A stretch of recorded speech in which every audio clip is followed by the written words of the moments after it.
ఈరోజు many Christian people ఎందుకు fail అయిపోతున్నారు, డౌన్ఫాల్ అయిపోతున్నారు, ఉద్యోగాల్లో ఎందుకు సక్సెస్ కాలేకపోతున్నారు, వ్యాపారాల్లో ఎందుకు సక్సెస్ కాలేకపోతున్నారు, కుటుంబ జీవితంలో ఎందుకు సక్సెస్ కాలేకపోతున్నారు, లేకపోతే సమాజంలో పలుకుబడిని, పేరును, మంచితనాన్ని సంపాదించలేకపోవడానికి కారణం ఏమిటంటే క్రీస్తు నీకు దేవునిగా ఉండకుండా, క్రీస్తు నీకు ఆరాధన చేయకుండా, క్రీస్తు యొక్క ఏలుబడిలో నీవు జీవించకుండా, సిలువ నీ జీవితం మీద ప్రభావం చూపించినంతగా కడుపు అనే ఒక దేవుణ్ణి నువ్వు ఊరేగిస్తున్నావు. కాబట్టి హల్లెలూయా, నువ్వు కడుపు అనే దేవుణ్ణి జయించి నిజమైన దేవుడైన యేసు ప్రభుని నిజంగా నీ జీవితంలో కలిగి ఉంటే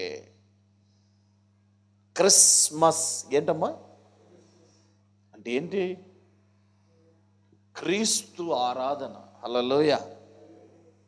కాబట్టి క్రీస్తు ఆరాధన అనేది కడుపుకు సంబంధించిందా, హృదయానికి లేక ఆత్మకు సంబంధించినదా?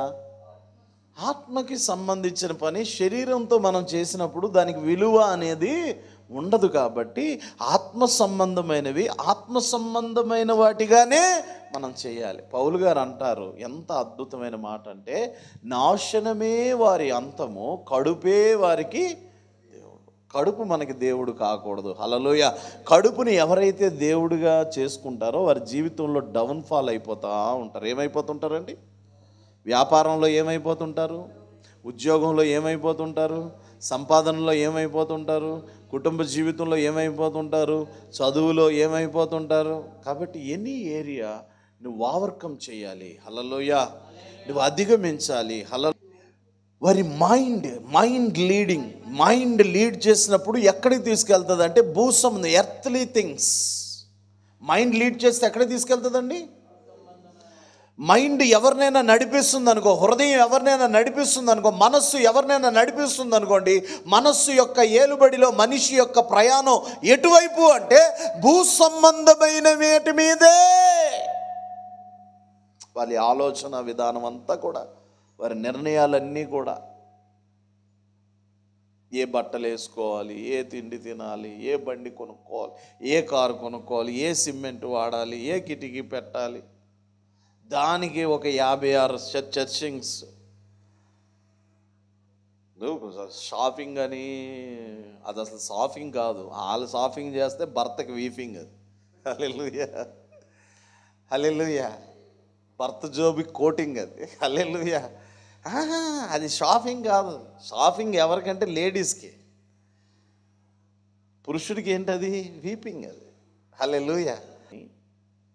మైండ్ లీడింగ్లోకి వెళ్ళేటప్పుడు మనల్ని ఏం చేస్తుందంటే నాగరికత అనేది మన ఆత్మీయ జీవితాన్ని చంపేస్తుంది. Culture kills to faith life, culture kills to spiritual life. Hallelujah. Culture kills to your spiritual thrust.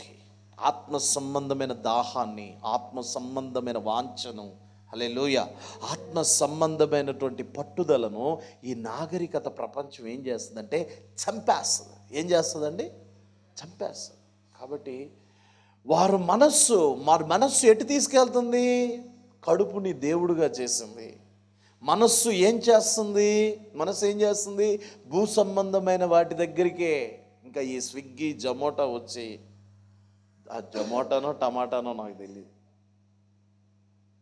అంటే మనిషి నాగరికత అనే ముసుగులో ఏమైపోతున్నాడంటే రాను రాను దిగజారిపోతున్నాడు, పాడైపోతున్నాడు, బలహీనపడిపోతున్నాడు.